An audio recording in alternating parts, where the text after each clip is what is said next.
Tiens, t'as vu, c'est écrit « Abonnez-vous, bande d'enculés ».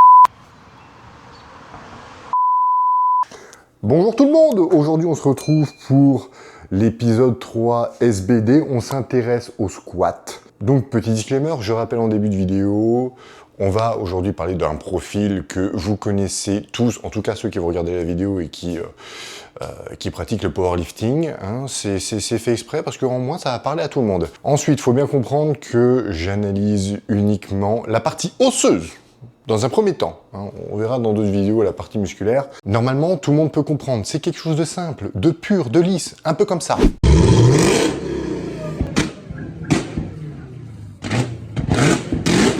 Ou ça. Ouais, je suis un mec simple, On est parti, comme d'habitude, du coup, on commence d'abord par la pire morpho pour performer au squat et on va finir sur la meilleure morpho pour performer au squat. Je précise qu'on parle de performance et il y a une autre morphologie plus sujettie aux blessures. Hein, c'est la mienne en fait, hein, tout simplement. On en parlera aussi dans une autre vidéo. Enfin bref.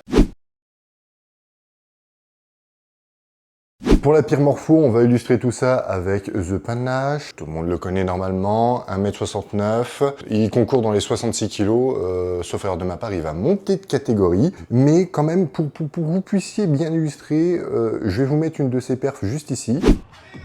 Squat.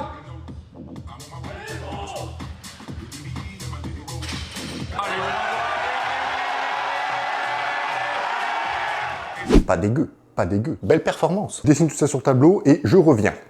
Bon, là j'ai lu simplement sa morpho, il a un buste qui est très court, des jambes qui sont très longues par rapport à son buste, et puis il a le fémur qui est excessivement long. C'est pas du tout la morpho la plus adaptée pour le squat, mais normalement si vous avez regardé la vidéo sur le deadlift, où j'ai pris Nabil Lalou en exemple, que j'aurais pu mettre là hein, aussi, Pana il a une très très bonne morpho en fait pour justement faire du soulevé de terre. Pour ça que c'est là où il performe le plus tout simplement. Alors ça généralement c'est quelque chose que vous allez retrouver chez les grands. Il est longiligne, hein, tout simplement. J'ai un client là qui fait 1m94, bah Lewis. Il est comme ça. Je vous parle pas de la longueur de ses bras et de ses avant-bras. Là, ça n'a pas d'intérêt pour le squat. En tout cas, sur la partie pivot de la hanche que l'on veut regarder. Cette morpho explique tout simplement en fait la position qu'il prend sur son squat. Hein, à savoir en fait qu'il est plié en deux. Hein, il a le dos qui est absolument pas droit. Il est obligé de compenser cette problématique que lui donne son corps en baissant un maximum la barre sur son dos lorsqu'il fait son squat. Je donnerai pas les termes de power ici exprès parce que en fait il y a des personnes qui font pas de power, qui vont regarder, qui vont rien comprendre. Pour ceux qui se disent oui, mais c'est la position qu'il prend lorsqu'il est lourd, non. Il peut pas faire autrement en fait. Pana, avec la morpho qu'il a, qui mette lourd, qui mette léger, quoi qu'il arrive, il sera obligé de se pencher de manière excessive en avant pour éviter de partir en arrière et de se péter la gueule. Du coup, pour ce qui est de la partie en bas du mouvement, alors on s'entend que j'exagère extrêmement le trait. C'est vraiment pour vous schématiser autant que possible pourquoi il est obligé de prendre cette position lorsqu'il squatte, pourquoi il peut pas faire autrement, tout simplement. Comme j'ai dit au début, particularité de Pana, le buste est tout petit par rapport au bas du corps et il a le fémur qui est très très long. Ce qui se passe, c'est que ça lui fait très peu de flexion de genou au détriment de sa flexion de hanche. Donc sa flexion de genou, c'est tout bête. Hop, elle est là.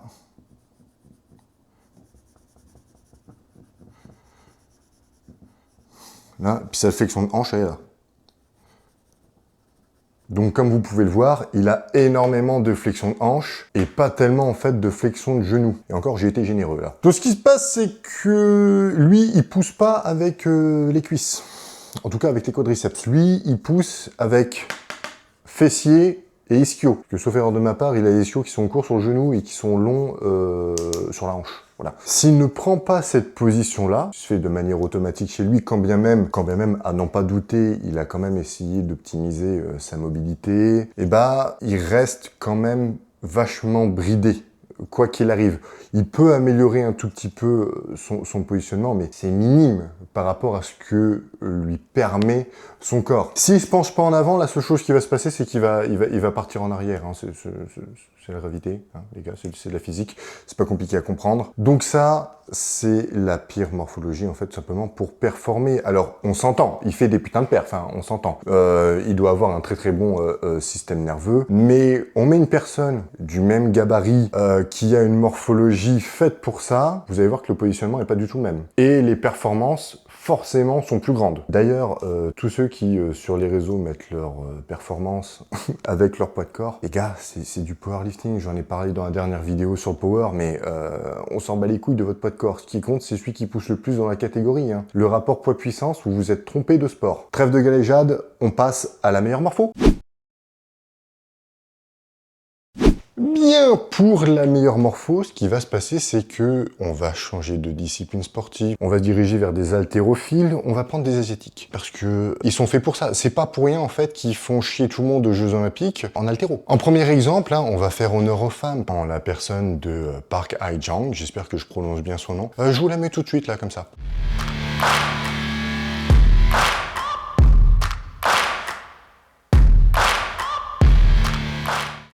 Ah, t'as vu, hein, c'est insolent quand même, hein, c'est insolent. Alors, d'aucuns diront, oui, mais elle n'est pas du tout dans la même catégorie de poids que Pana. Mais les gars, s'il vous plaît, on s'en bat les couilles. Arrêtez de... Arrêtez de sucer, coupez. Si elle faisait le même gabarit que Pana, donc c'est-à-dire qu'elle était dans la même catégorie de poids, mais qu'on lui laisse sa morpho, je dis pas qu'elle soulèverait les mêmes poids, elle s'en rapprocherait, hein, elle s'en rapprocherait. Sinon, pour ce qui est de soulever à peu près les mêmes poids, je vous mets Tian Tao, hein, juste ici.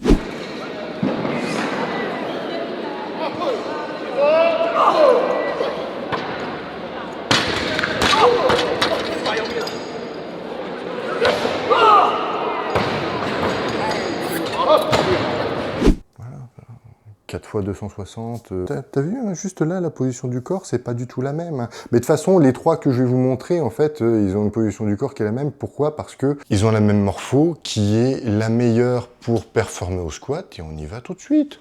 Oui!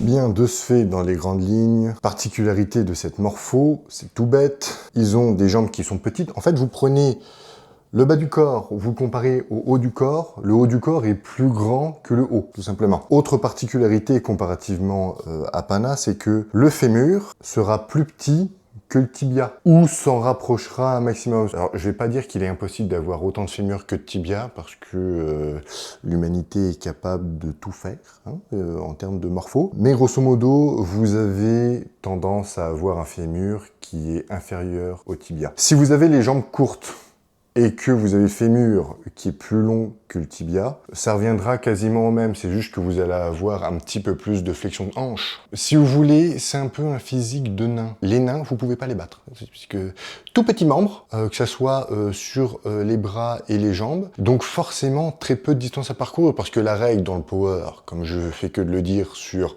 les deux autres vidéos d'avant, celui qui sera le plus performant dans le mouvement, c'est celui qui fera le moins de distance. Et c'est là que le fémur rentre en jeu, puisque forcément, si ton fémur il est plus petit que ton voisin, bah, tu descendras moins. Si tu descends moins, tu subis moins la charge. T'as les bras de levier qui sont plus petits, hein, CQFD, j'en ai parlé dans la dernière vidéo. Comme tu subis moins la charge, tu peux te permettre de mettre plus lourd. Pour vous montrer que je trouve être le plus beau squat que j'ai pu voir, parce que nous sommes toujours amoureux du beau geste sur cette chaîne, je vous mets Liu Xiangjun.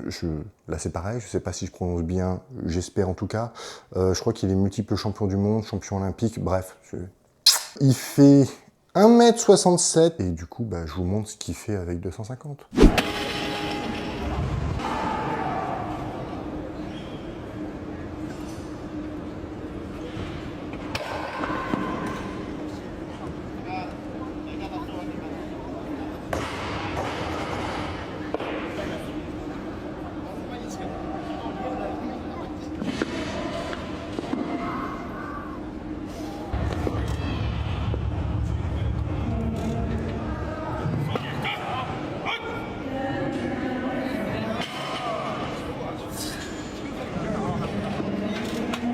T'as vu, hein, ça n'a pas du tout la même gueule, hein, cette affaire. Hein. Le geste est complètement différent. Il a l'air d'en chier moins aussi. Hein. C'est intéressant, ça, c'est intéressant. Pourquoi c'est pas pareil pour Pana? Regardons ça tout de suite. Oui.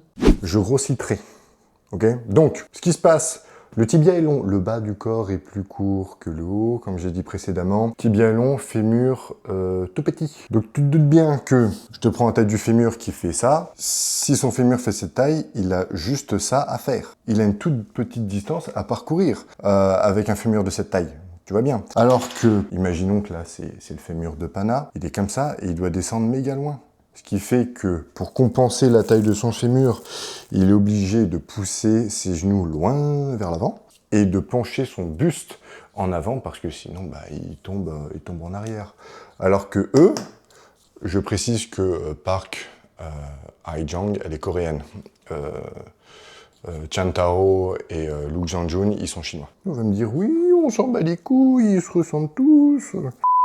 Bien, du coup, comme le fémur est beaucoup plus court, bah, j'en parle vite fait, mais tu vas te retrouver avec des muscles qui sont beaucoup plus longs. Si tes muscles sont beaucoup plus longs, t'es beaucoup plus fort. Et en plus de ça, il a très peu de tension. Si on pouvait comparer la tension qu'il y a sur les tendons et les muscles de Pana comparé à Liu, et qui font un squat au même poids tous les deux en bas, on pourrait voir que en fait Pana subit beaucoup plus la charge que Liu tout simplement. Ensuite, il faut bien comprendre que c'est une question de gravité. C'est-à-dire que Liu, il pose la barre vraiment sur ses trapèzes, là où Pana, si je vous fais un dos, Liu, la barre, il la pose là.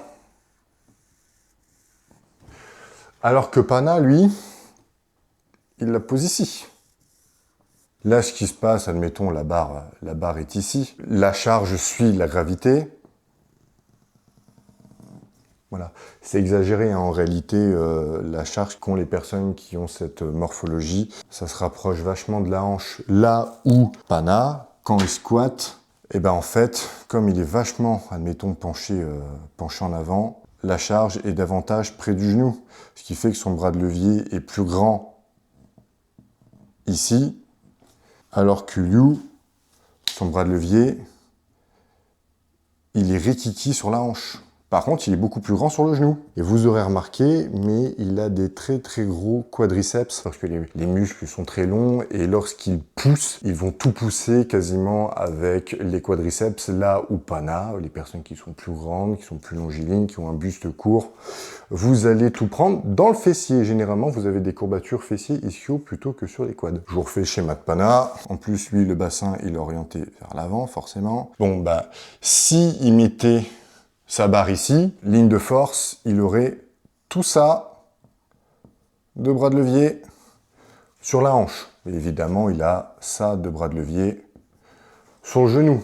Donc, il a peu de travail de quadriceps, énormément de travail de chaîne postérieure, puisque le plus grand bras de levier est sur la hanche. Sur la hanche, il y a les fessiers, les ischios qui viennent s'attacher. Il y a aussi les quadriceps, mais ils sont pas biarticulaires, sauf le droit fémoral. Lui, ce qu'il fait, c'est qu'il fait en sorte de rapprocher un maximum la charge de son bassin, je vais la mettre en noir, pour réduire justement le bras de levier, ce qui fait qu'il se retrouve dans une espèce d'entre-deux, ici, avec un bras de levier là, et quasiment le même ici. Donc il subit théoriquement moins de la chaîne post et il peut pousser un peu plus avec ses quadriceps, ce qui lui permet de pouvoir utiliser un peu plus de charge. Ça, par exemple, vous voyez, c'est de l'optimisation de positionnement pour un athlète de haut niveau. C'est là qu'on voit que Pana fait très bien les choses et qu'il essaie de compenser un maximum sa morpho pour performer un maximum, quand bien même il n'est pas fait pour le squat. Bon, là, vous allez me dire, oui, mais quand on le regarde en vidéo, il n'a pas du tout la barre au milieu du fémur. C'est un schéma, les gars. C'est pour vous illustrer, vous expliquer comment ça se passe. Après, sachez que vous n'êtes pas obligé de me croire et vous pouvez remettre en doute ce que je vous raconte. Je n'ai pas la parole divine, quoique un peu quand même. Vérifiez ça lors de vos entraînements pour ceux qui font du squat. Prenez-vous en vidéo de profil, mettez en slow motion et vous verrez qu'il y en a, ils sont plus comme ça plutôt que ça. J'ai mes voisins qui sont en train de s'engueuler. Oh bah les couilles. Bien, j'espère que ces petites explications vous ont plu. J'ai essayé de faire très simple. J'ai fait en sorte d'aller un peu plus loin au fur et à mesure des vidéos, mais c'est vraiment pour commencer sur les bases, que tout le monde puisse comprendre. Pour certains coachs qui me regardent, parce que je sais qu'il y en a qui me regardent, que vous puissiez en fait vous remettre en question, tout simplement devenir meilleur. Ce que je veux avec cette chaîne, en fait, c'est de pouvoir aider un maximum de personnes et de faire monter le niveau. Si vous avez des questions sur ce que je vous ai montré aujourd'hui ou sur la vidéo concernant le bench, le deadlift, n'hésitez pas à me laisser un commentaire. Rejoignez-moi sur les réseaux sociaux, Insta, TikTok, tout est dans la description. Likez, abonnez-vous. Je vous dis à lundi prochain comme d'habitude. Moi, je me casse et sur ce...